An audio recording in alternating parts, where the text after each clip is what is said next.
अरशद नदीम के ऊपर कितना टैक्स लगाया जाएगा? अरशद नदीम के लिए इनामात की तो बरसात की जा रही है, लेकिन क्या आप जानते हैं कि अरशद नदीम के ऊपर टैक्स लगाने की भी तैयारियां की जा रही हैं? कल से जब से अरशद नदीम ने गोल्ड मेडल जीता है, तब से हर तरफ से एक ही आवाज आ रही है, मेरे से 5 लाख ले लो, मैं 10 लाख दे रहा हूं, मैं 5 करोड़ दे रहा हूं, मैं 10 करोड़ दे रहा हूं। लेकिन नाजरीन, क्या आप जानते हैं कि अरशद नदीम के ऊपर टैक्स भी लगाया जाएगा? ये जितने इनामात अरशद नदीम को दिए जा रहे हैं, इनके ऊपर टैक्स भी होगा। टैक्स कितना होगा नाजरीन, सब कुछ आप लोगों को बताता हूं। एक न्यूज इदारे के मुताबिक नाजरीन, अरशद नदीम के ऊपर टैक्स लगाने की तैयारियां की जा रही हैं एफबीआर की जानिब से। उसी न्यूज इदारे की यह खबर भी है कि एफबीआर के जराए ने उनको यह बताया है कि जो भी खिलाड़ी जीत कर आता है और जब उसको इनामात दिए जाते हैं तो उन इनामात पर टैक्स लगता है। टैक्स कितना लगता है नाजरीन? अगर तो जो खिलाड़ी जीत कर आया है वो फाइलर है तो टैक्स लगेगा 15%। अगर जो खिलाड़ी जीत कर आया है वो नॉन फाइलर है तो टैक्स लगेगा 30%। तो नाजरीन, अब अरशद नदीम जीत कर आएंगे। फिलहाल अभी तक मेरे इत्तलात के मुताबिक उनके लिए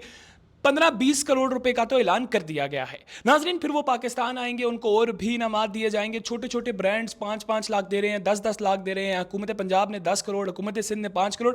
इस तरह टोटल फर्ज कीजिए कि अरशद नदीम की अमाउंट बन जाती है 1 अरब, यानी कि 100 करोड़ रुपया।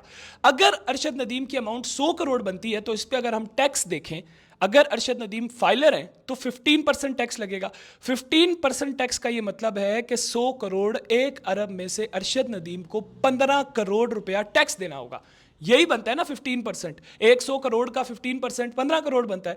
तो 15 करोड़ रुपया अरशद नदीम को टैक्स देना होगा अगर अरशद नदीम फाइलर है। अगर अरशद नदीम नॉन फाइलर है गलती से, तो अरशद नदीम को 30% टैक्स देना होगा। कि फर्ज कीजिए अगर उनको 1 अरब यानी कि 100 करोड़ रुपए के इनामात मिलते हैं तो उनको 30 करोड़ रुपया टैक्स देना पड़ेगा। नाजरीन, पूरी दुनिया में बहुत से ऐसे ममालिक मौजूद हैं जिन ममालिक में खिलाड़ी से टैक्स नहीं लिया जाता, खिलाड़ियों को टैक्स माफ कर दिया जाता है। मेरी भी हुकूमत पाकिस्तान से यह गुजारिश है। देखिए, हमारे जो क्रिकेटर्स हैं वो बड़ी लीग्स खेलते हैं और बड़ा पैसा कमाते हैं। आप उनके ऊपर टैक्स लगाइए, कोई मसला नहीं है, वो ब्रांड कैंपेन्स भी बहुत करते हैं। लेकिन अरशद नदीम को टैक्स माफ कर दिया जाए, ये मेरी गुजारिश है तमाम पाकिस्तानियों की तरफ से। खुदारा एफबीआर और हुकूमत पाकिस्तान हमारी बात मान लीजिएगा। शुक्रिया।